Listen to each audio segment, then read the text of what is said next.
y esa es una parte importante, que nosotros como cristianos ya sabemos, ¿verdad?, que dónde están las citas bíblicas, las historias. Sobre todo nosotros no sabemos las historias, ¿verdad? La historia de Moisés, la historia de Abraham, la historia desde el Génesis, creo que hasta Apocalipsis, no sabemos toda la Biblia. Pero cuando hacemos una exposición tenemos que referirnos al tema específico que tenemos. Nosotros sí conocemos la palabra. No podemos entre nosotros hacernos acuerdo de las historias, ¿verdad? Porque queremos ahí saber un poquito más de los temas que tenemos en el libro. Dios bendiga, hermanos. Mi tema es sobre la vida de Daniel, que lo encontramos en Deuteronomio 17, 18. Dice la leyenda que Daniel fue cautivo por Babilonia y lo llevaron, más o menos tenía uno entre 15 y 18 años cuando lo raptaron. Era joven, ¿verdad? Era joven, lo llevaron cautivo y a Babilonia a servirle al rey Nabucodonosor, el cual él era un hombre de una realeza. Él venía de la tribu de Judá, la cual yo creo que Dios dio gracia en aquel hombre, porque creo que lo que estamos aquí, si oramos una o dos veces, no oramos más, pero aquel hombre en aquel tiempo, dice la Biblia que él oraba 3 veces al día. Y eso es lo que quiere Dios de nosotros, que oremos en todo momento.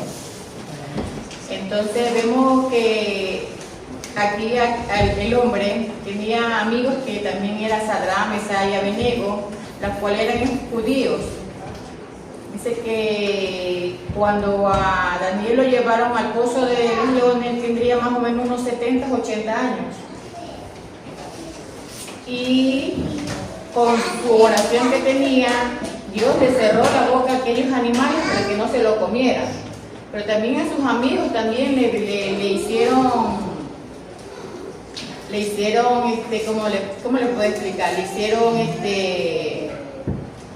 también los llevaron al fuego, donde también ellos salieron ilesos, y Dios los libró de aquella ira de aquel gobernador o aquel rey que los mandó a ser ejecutados, ¿no? Y aquel rey se admiró de ver a aquel hombre que cuando los metió al fuego no eran 3, sino que eran 4, y se asombró aquel rey, y ellos salieron ilesos de aquella injusticia que se les encomendaba.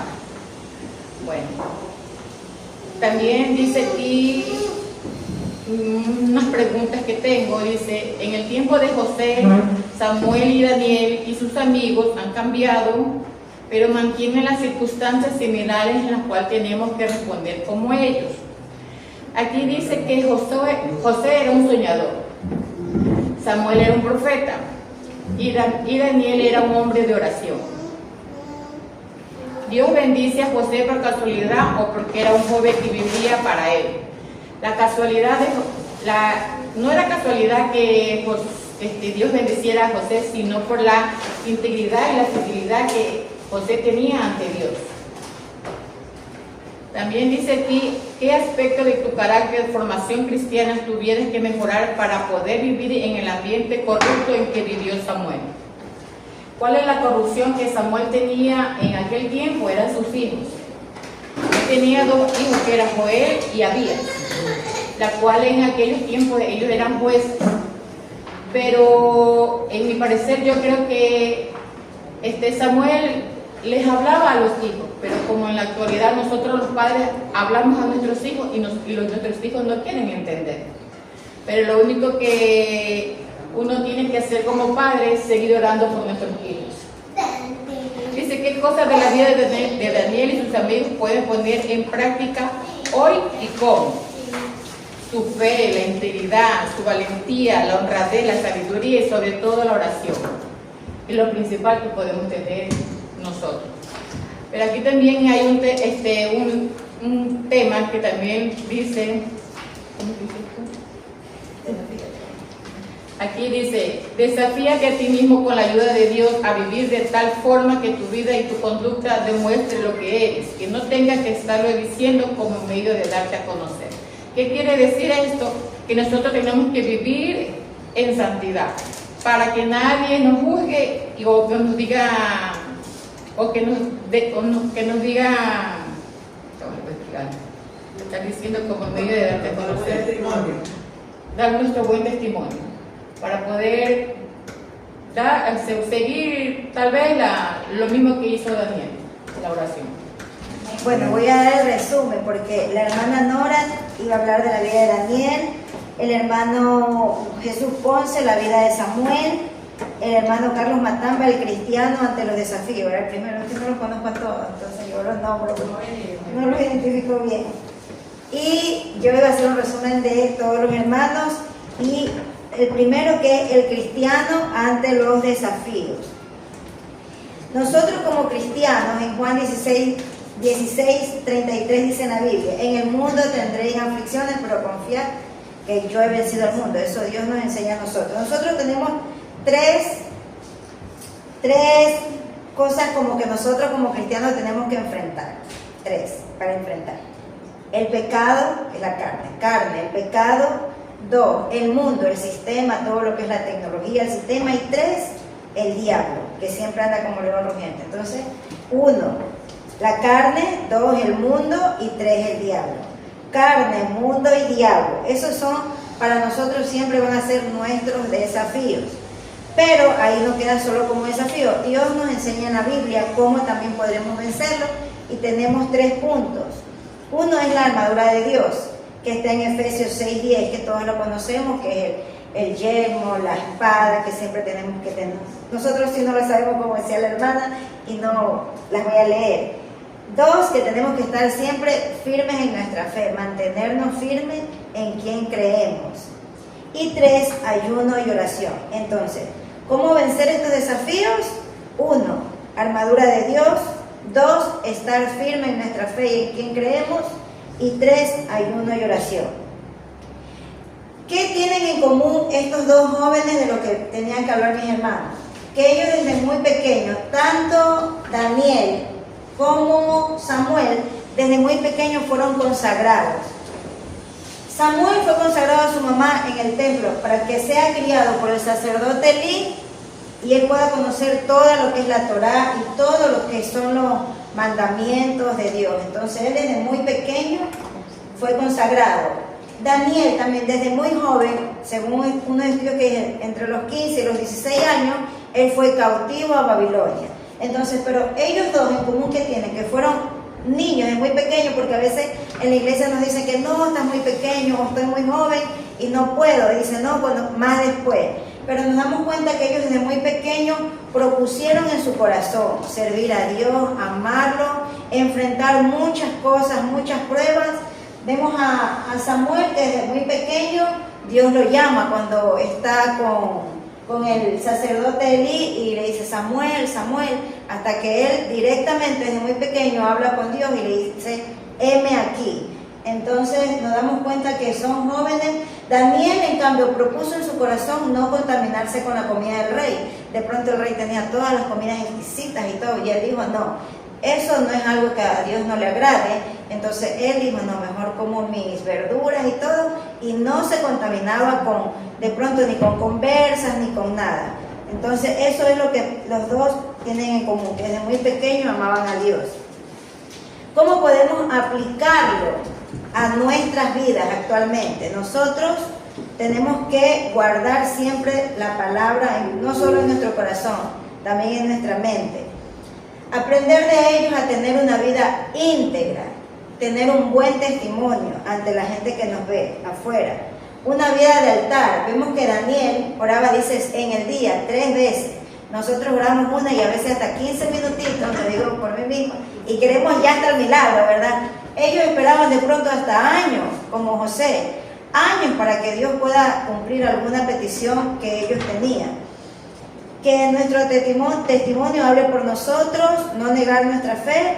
Y actualmente, como vemos tantos chicos y tantas tecnologías, la influencia de toda la tecnología, que no nos confunda, más bien nosotros ser influencers cristianos y que nosotros podamos ganar a la gente de afuera. Amén. Nosotros debemos ser los influencers. Influencers para bien o para mal. Para bien. Sabe que cada uno de ustedes tiene un liderazgo. Y de nosotros va a depender si ese liderazgo es para bien o para mal. Porque a veces sí enfocamos y nosotros sí nos damos cuenta que el liderazgo sí está yéndose mal, está yéndose para mal, y así influenciamos a otros hermanos o a nuestra familia para mal. No estoy diciendo para el mal, sino para mal, para no hacer las cosas bien. Hoy en día, recordemos nosotros que estamos en los últimos tiempos, hoy en día es el tiempo donde ya la apostasía abunda demasiado. Y nosotros, como decía la hermana, uno de los puntos importantes, debemos mantenernos firmes en la fe, en lo que nosotros hemos creído desde el principio. Algo importante que decían las hermanas también, que era el tema de ellos, que decían si uno seguramente podría ser como ellos o no, como Daniel, que oraba 3 veces al día, y no precisamente café, almuerzo y merienda. Sí podemos ser como ellos. O ellos tenían superpoderes, no eran seres humanos comunes y corrientes. ¿Verdad que no? ¿Verdad que eran como nosotros? Sino que somos nosotros los que no decidimos, los que no nos ponemos a cuenta con Dios. ¿Verdad que nos conocemos? Nadie tiene que estarnos diciendo, no, la hermana sí ora, el hermano no ora, a él no le gusta. No. Nosotros nos conocemos y nosotros debemos poner de nuestra parte, pedirle a Dios ayuda, claro que sí. Y nosotros sí podemos ser hombres y mujeres de oración. Y esa es una de las armas más poderosas para poder enfrentar los desafíos que hubieron en esa época. Quizás son muy diferentes a los desafíos actuales. A mi parecer, digo yo, no estuve en esa época, pero los desafíos actuales pienso que son más duros, más fuertes. Quizás en esa época para ellos no había tecnología, pero quizás sus pruebas, sus desafíos eran otros, que también se podría llamar que para ellos fue fuerte. Para nosotros también, hoy en día. No tenemos un Babilonia que nos quiere jalar. Decía la hermana que hay tres desafíos, ¿verdad? Que tenemos, o los 3 que luchamos, creo más. Más que desafíos, son esas tentaciones que vienen a nosotros, que es la carne, que es lo primero. La carne es la que salta. Por ejemplo, como cristianos, y nos dicen una palabra y nos ofendemos. Cierto que ahí ya no nos parecemos a Daniel, ni estamos siguiendo el mensaje de Jesús, ni estamos siendo buenos testimonios en cuanto a la apologética, a defender la fe de Cristo, la fe cristiana. ¿Verdad que ya no estamos siendo? Porque nos enojamos, porque reaccionamos al enojo, porque no lo analizamos. A mí me ha pasado, no puedo decir que no, estaría mintiendo si digo, no, yo nunca me enojo. Todos creo que nos enojamos, ¿verdad? En algunas veces, en algunas ocasiones. ¿Qué debemos de hacer? Como recomendación, pedirle misericordia a Dios primero por nosotros. Que Dios tenga misericordia de nosotros porque le fallamos, porque estamos quizás dejando que la carne salte, que la carne brinque y no nos controlamos, y luego pedirle misericordia por aquellos que nos lastiman o que nos hacen daño. Pero si nosotros solo pedimos misericordia por los demás y no por nosotros, vamos a seguir siendo los mismos de siempre y no vamos a cambiar. Y ese es uno de los desafíos, de las tentaciones más graves que tenemos y que luchamos todos los días, la carne. El enemigo a veces ya ni nos molesta. Yo he escuchado en predicaciones que dicen que el enemigo hoy en día, hay iglesias tan vacías de los corazones, que ya el enemigo ni siquiera va a molestar, porque dice esa iglesia ya está perdida. Entre ellos se matan, entre ellos hay competencia, unos quieren ser más que otros, quieren hasta, dicen vulgarmente, serrucharle el piso ahí al pastor. Hasta quieren ser más que el pastor, a veces eso pasa. Sí, entonces dice el enemigo, ¿qué dice el diablo que el Señor lo reprenda? ¿Ya qué voy a ir yo a esa iglesia? Sigo molestando acá a otros, ya ni los molesto a ellos. Ya creo que ese ya ni siquiera ya es por gusto, ya entre ellos se están matando. Ya ellos son parte mío, dice. ¿Cierto? Son peor que él. Le quitaron el trabajo. Son peor que él. Terrible, hermano. Entonces, en esas provocaciones nosotros no debemos caer. Imagínense hasta dónde hemos llegado. Gloria a Dios por el tema de cada uno, que siempre nos hace analizar un poquito. Miren que yo también les dije que yo aprendo de ustedes. ¿Verdad que este es un desafío de cristiano hoy en día? Y primero es la carne. Primero es la carne. Segundo, hermana, recuerden cuando dijo el mundo que nos atrapa, que queremos estar a la moda, el sistema. Nosotros, yo les había dicho ya en clases anteriores que debemos marcar la diferencia, pero bien, para bien, no para mal. Que le van a poner el chip. La sangre de Jesús. Entonces, mis hermanos, debemos tener muy en claro y estar muy conscientes que estos tiempos se ponen más difíciles todavía. Los tiempos, dice la Biblia, no van a mejorar, al contrario. Son principios de dolor, pero nosotros debemos estar apercibidos, llenarnos con la fe de Cristo, con la armadura de Cristo y seguir avanzando, que ya falta poco. Amén. Mi tema es basado bajo la verdad absoluta de Dios. Pero no tengo porque la semana pasada no pude llegar y mi hermano Luis tenía las diapositivas. Pero en breve le explico. Hablando sobre la verdad absoluta de Dios, dice que aproximadamente en el año 2000, un grupo llamado Alianza de Civilizaciones dice que ellos hacen un documento sobre un pequeño conflicto que tenía el occidente con los musulmanes, imponer su cultura al grupo, en este caso los musulmanes, el grupo religioso. Dice que él presenta un documento ante Kofi Annan. Le voy a narrar quién es Kofi Annan para que puedan entender. Kofi Annan es un hombre muy inclinado a la filosofía. Y nosotros sabemos que la filosofía postmoderna no cree en las cosas narrativas de la Biblia, sino que al contrario, ellos creen solamente en lo que se puede topar o palpar. Exacto. Entonces ellos no creen en las narraciones de la Biblia, no creen en lo que Dios pudo haber hecho. Y entonces en el documento estaba que el problema de ese conflicto no era la política, ni era el poder bélico, ni militar, sino que el problema era directamente en el comportamiento del hombre.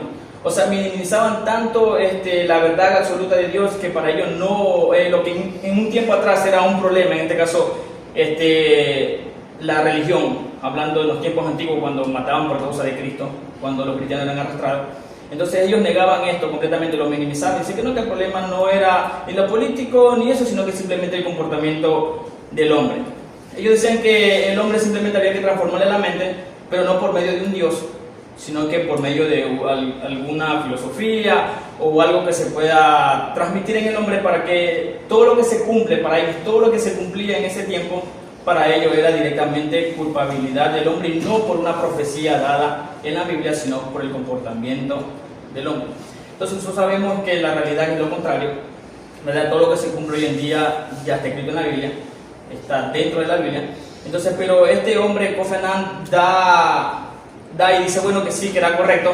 Él también da veracidad de lo que había dado la Alianza Civilizada, da la veracidad, dice, sí, es verdad, todo está en el comportamiento del hombre, entonces vamos a trabajar en el hombre. Hoy en día la filosofía moderna, como yo explicaba, no cree en las narrativas de la Biblia, no cree ni en la creación del mundo, ni cree en las cosas que Dios hace, ni en la transformación que puede causar Dios en el hombre, y sino que simplemente se basa en que todo lo que se palpa, y entonces ellos tienen que creer en todo lo que se palpa y todo lo que se ve, pero más no lo que Dios pudo hacer o provocar en el hombre. Entonces nosotros conocemos la realidad, que no es esa, sino que la realidad es que tenemos un Dios, aquel Dios de la Biblia, que se puede decir que, parece que no me acuerdo una palabra, parece que me trago, o sea, podemos decir que la verdad, la verdadera, lo que la Biblia dice es tan real, que se me acaba una palabrita que no recuerdo, es tan real que nosotros vemos por ejemplo, vemos la verdad absoluta de Dios en la palabra, en la creación, porque nosotros sí la palpamos, sí conocemos lo que es la creación de Dios. La otra verdad absoluta de Dios es en la salvación de Jesucristo, aunque no lo hemos visto, creemos en Él, creemos que somos salvos, y la otra verdad absoluta de Dios es en la palabra que Él nos dejó escrita, que sí cambia, que sí transforma y que sí libera al hombre. Amén. Parte importante de la verdad absoluta. Nosotros somos los mayores testigos de que la presencia del Espíritu Santo no tiene ni día ni hora.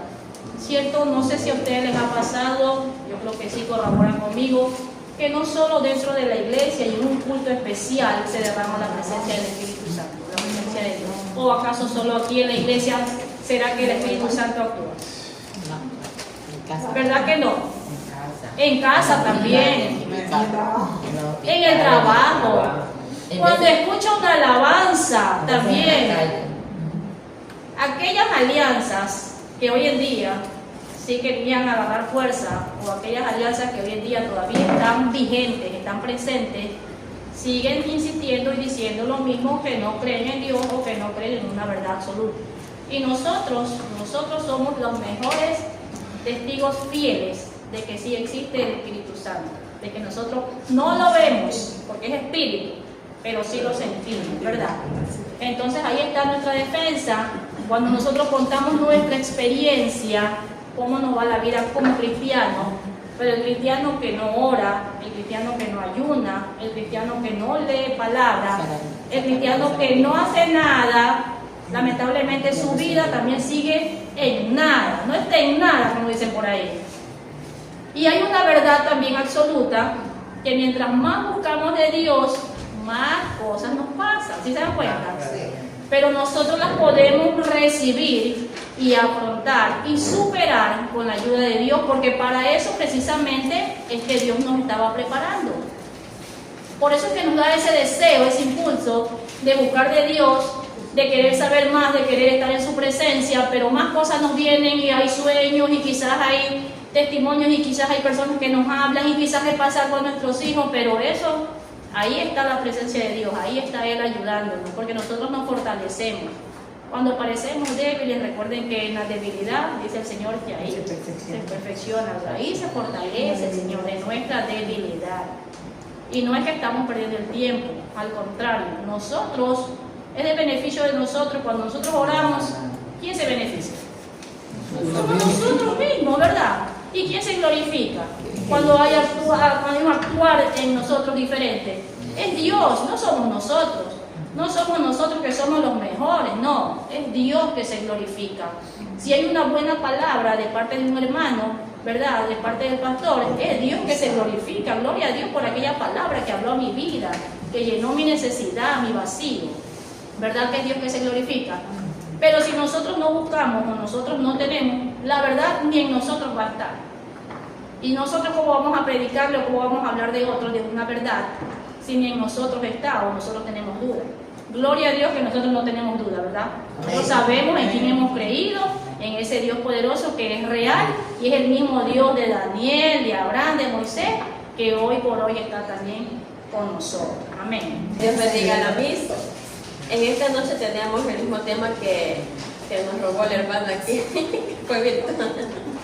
Bueno, sobre la verdad absoluta de Dios. Estamos aquí con mi hermana Lupita, mi hermana Jenny y mi hermana Cecilia. Somos el grupo número 3 y soy la primera que va a dar el análisis sobre el texto que está en el cartel. Amén. Bueno, yo estaba leyendo en el texto que, como dijo mi hermano, hay un texto que analiza sobre una noticia que dice sobre la alianza de civilización de la ONU, destacando como el documento que posiciona la política y no la religión, como a causa de las divisiones entre el Oriente y el Occidente. Se menciona que las perspectivas actuales tienden a minimizar las diferencias religiosas, enfocándose más en el aspecto político y diplomático de las relaciones internacionales. Bueno, yo vengo a hablar sobre ejemplos, porque como dijo la hermana, ya sabemos que la verdad absoluta está en una sola Biblia, que es la que leemos a diario y la que Dios nos revela a través de medio de una oración. Pero hay... Perdón que interrumpa, mi hermana. El tema de ustedes, como el tema del grupo, ustedes en el grupo 4, ¿verdad? Y el grupo 3 tenían la misma introducción y hay 4 puntos, entonces les di 2 a ellos y 2 a ustedes. Por eso de pronto al inicio es el mismo tema, porque al inicio la introducción es la misma, ¿no? Ya después los otros puntos van a variar con los de los hermanos. ¿Ya? ¿Estás listo, mi hermano? Perdón. Ya. Entonces yo vengo y lo voy a dar como un ejemplo más de la política, porque a veces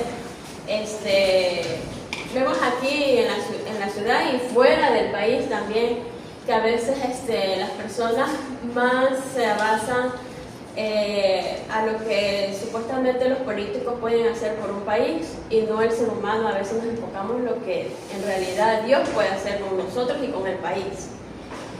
Por ejemplo, aquí en el Ecuador cogimos un presidente que supuestamente iba a hacer mejorías para nuestro Ecuador, pero no sabemos que nosotros somos que debemos doblar rodillas para que Dios sea dándole la sabiduría a un gobierno y que pueda gobernar un país.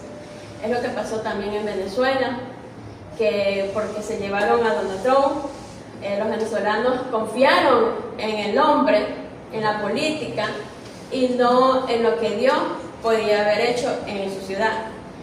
Y lo que como se pusieron más a festejarse en que supuestamente se lo llevaron al gobierno y pensaba que claro, pero no sabían que hay un Dios, porque en otros países adoran a otros dioses. Entonces pasó lo que pasó, porque pasaron muchas imágenes que habían muchos hombres adorando a una imagen y que supuestamente se habían puesto a hacer cosas y por eso es que Dios había mandado y Dios fue que hizo. Y en la noticia me sorprendió mucho que un hombre dice, pero no, es que hay que confiar en Dios, que Dios nos levantará de nuevo. Dice, pero es que yo no creo en Dios, porque si hubiera un Dios, ¿por qué mandó el terremoto y doble cuando en Venezuela no hay, la ciudad no está para que haya terremoto? Dice que nunca ha habido y que es por primera vez que ha pasado y dos.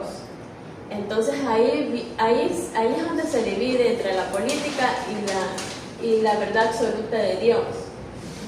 Y a veces como cristianos a veces no sabemos ni cómo dar una explicación porque vienen y dicen, no, yo no creo en Dios, mira como tu Dios que tú hablas manda tantas cosas donde mucha gente inocente muere.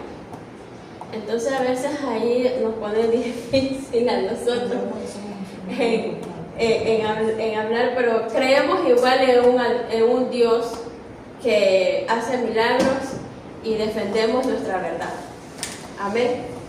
Dice, y sigue el fragmento, describe una característica de la filosofía apologética relacionada sobre la negación de las metanarrativas y la concentración en las perspectivas individuales sobre la que la verdad valiosa, lo que es verdad y valioso, la filosofía apologética. Rechaza las grandes verdades y las narrativas como las creencias sobre Dios, el hombre y el mundo y el destino. Sin embargo, la fe cristiana afirma que Dios es la verdad absoluta y ¿a dónde está esa verdad absoluta? Es en la Biblia, ¿verdad? Entonces dice, estos fragmentos plantean el reto de transmitir verdades absolutas, es lo que yo les estaba diciendo. Es un desafío para nosotros que cuando Dios hace cosas y en realidad a veces es un desafío para nosotros explicarle a una persona que viendo tantas desgracias y nos dicen, pero ¿dónde está Dios? ¿Cómo tú lo defiendes tanto y tanto que hace? Entonces, ¿sí me va a entender? Amén. Ya. Entonces es un contexto relativo donde el individuo define su propia moralidad y se argumenta que es el estilo de vida del creyente. Es el primer paso antes de comunicar el Evangelio, priorizando la acción sobre la palabra. Eso es lo que yo les estoy diciendo, se va a pedir una acción para poder explicar una palabra. Comunicar el Evangelio priorizando la acción sobre la palabra, la lección final busca herramientas prácticas para compartir la fe y analizar el origen de los valores étnicos y estéticos diferentes entre lo bueno y lo malo. Pero igual nosotros sabemos cuál es lo bueno y cuál es lo malo. Y nosotros decidimos qué camino escoger y cuál es la verdad que hay que elegir. Amén. Bueno, mi tema es la verdad absoluta de Dios. Yo, como ejemplo, tengo preguntas. Dice, ¿cómo mostrar la verdad de Dios a quien duda? Por ejemplo, nosotros estamos con personas inconversas, por ejemplo, en mi trabajo. Hay muchas personas inconversas, pero también hay personas como a nosotros nos dicen los protestantes, porque así es que nos acuerdan. Nosotros los evangélicos nos dicen los protestantes, porque nosotros mantenemos conversaciones en el área. Y para las personas que no creen, ¿verdad? Porque ellos, los católicos creen que hay un Dios, todos creemos que hay un Dios, pero sin embargo ellos creen que hay un Dios, pero no lo sienten.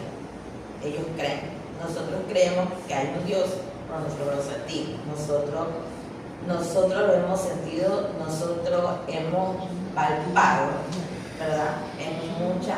Por ejemplo, en muchos milagros que Él ha hecho.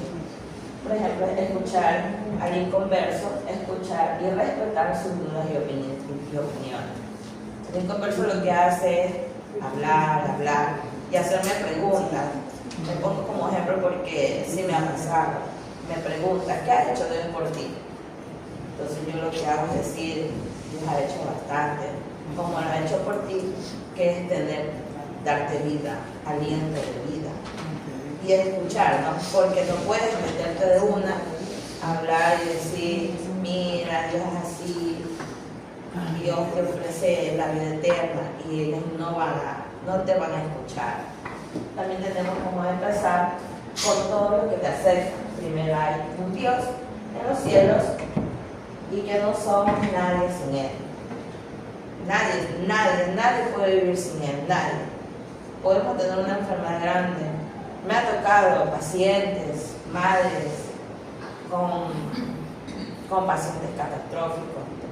Claro que me ha tocado hablar, decirle que hay un Dios en los cielos que hace milagros.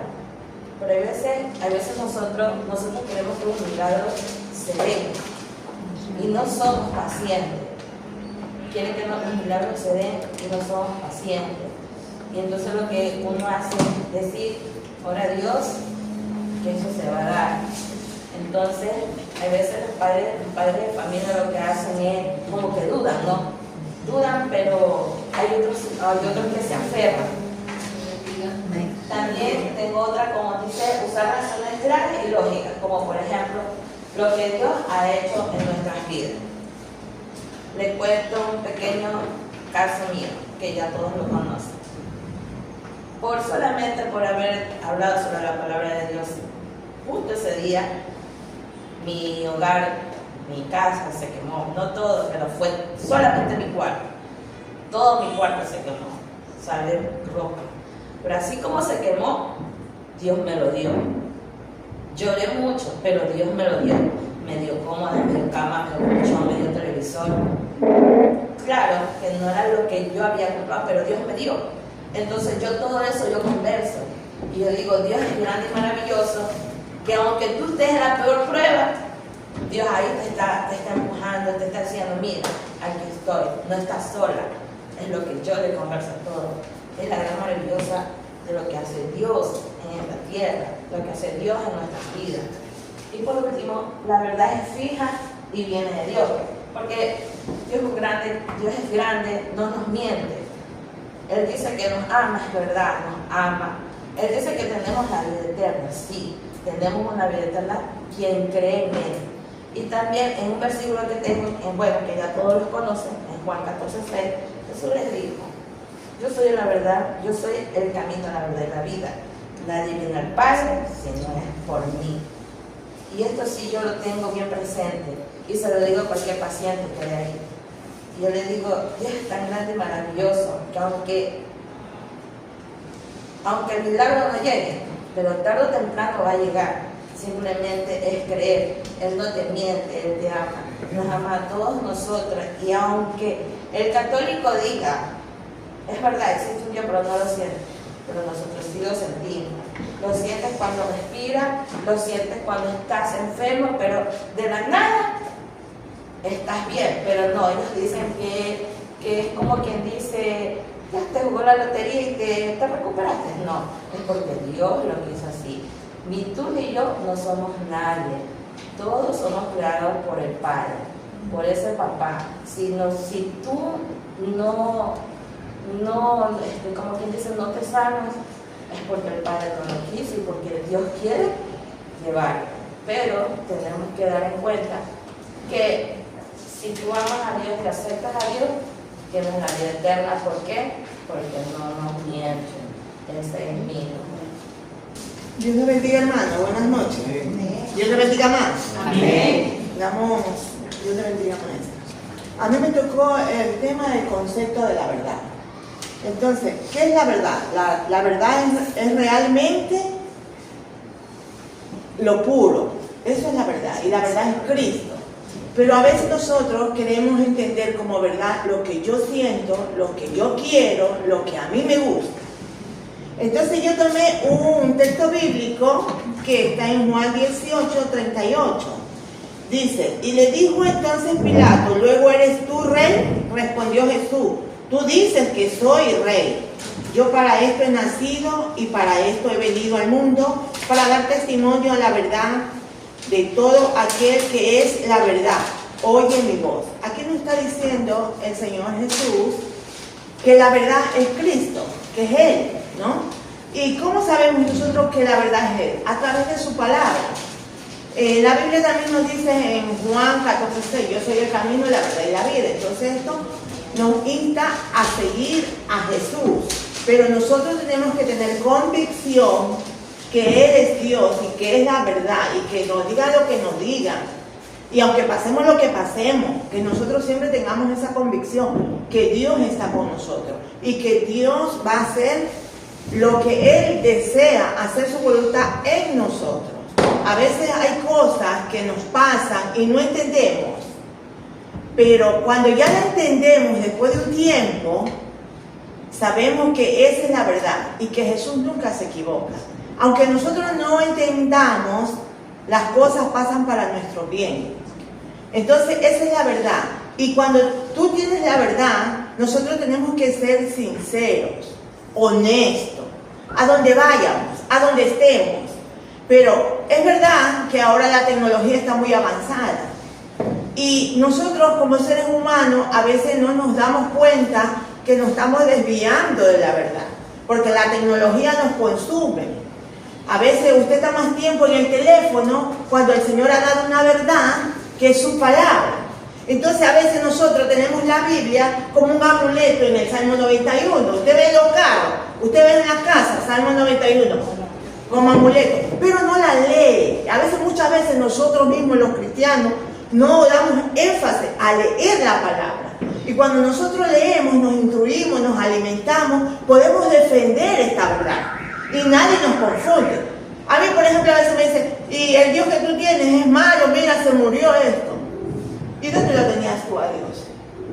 ¿A dónde se queda callado? ¿Ah? Porque si yo tengo a Dios en mi corazón y yo sé la palabra, yo sé que donde yo esté, Él me va a cuidar. Él va a defender a los míos. Pero si yo no oro, no ayuno, no busco de Dios, estoy débil, estoy anémica. Entonces, ¿qué le puedo reclamar a Dios? Si yo no he dado, tenemos que buscar a Dios. Al momento ahorita estamos en tiempos finales. Y ahorita mismo ha venido, estamos en la apostasía, que hay gente que son cristianas, son hermanos, y viene otro de otra secta y los confunden. Y se van. ¿Pero por qué? ¿Por qué? Porque no leemos la Biblia. Entonces, yo les insto, hermanos, que leamos siempre la palabra de Dios. En 1 Samuel 12, 3 al 5, no se lo voy a leer, pero usted léalo en su casa. Ahí está cuando el pueblo pide un rey. Él era juez. Queremos un rey. Entonces, él se ofendió. Y él le dice, a ver, ¿en qué le he escogido? A ver, alguien que me venga a decir algo. Ese hombre era íntegro. Lo vemos a través de la Biblia, hermano. Entonces, eso es lo que pide de Dios. Si nosotros tenemos la verdad, integridad en nosotros, fidelidad primero a Dios y fidelidad a cada uno de nosotros. Esa es la verdad. Amén. Mi tema es la fuente de la verdad absoluta. Y dice así. Esta puede ser, en primer lugar, la razón humana, el ser humano, a lo largo de su devenir histórico. Ha establecido verdades, inventos y descubrimientos científicos que han afectado para bien o para mal a la humanidad misma. La historia misma, sin embargo, ha demostrado que lo que fue verdad hace 500 años, en este tiempo ha dejado de ser. Por ejemplo, antes de descubrir América, se pensaba y se afirmaba categóricamente que la Tierra era plana y no redonda. Pero ¿qué dice la Biblia, queridos hermanos? Tenemos en Isaías 40, 22. Asunto de la tierra plana y redonda. Vamos a leer Isaías 40, 22. La palabra de Dios la leemos honrando al Padre, al Hijo y al Espíritu Santo. Amén. Y dice así: Él está sentado sobre el círculo de la tierra cuyos moradores son como langosta. Él extiende los cielos como una cortina, los despliega como una tienda para morar. Amén. Y continuamos. Pero ya se ha demostrado que no era así como se pensaba. Otro ejemplo. Antes se pensaba que la partícula más pequeña era la molécula, pero al transcurrir el tiempo se comprobó que no. Ahora se habla de átomos, siglo XIX, electrones, protones, neutrones, al equiparar esto con la definición de verdad que se ha establecido, resulta que la verdad de la razón humana ha resultado ser inconsistente o falsa. Algunas se han desintegrado y no han podido permanecer firmes. Como dice aquí la palabra de Dios, Dios hizo los cielos, la tierra y toda su plenitud. Pero, como se acaba de mencionar, que nosotros hacemos caso omiso a la palabra de Dios. La palabra de Dios está en nuestras manos, para guiarnos, para instruirnos, nos enseña, nos redarguye. Pero nosotros, como acabo de decir mi hermana, es un amuleto en nuestra casa. Y tenemos que escudriñar las palabras de Dios. Amén.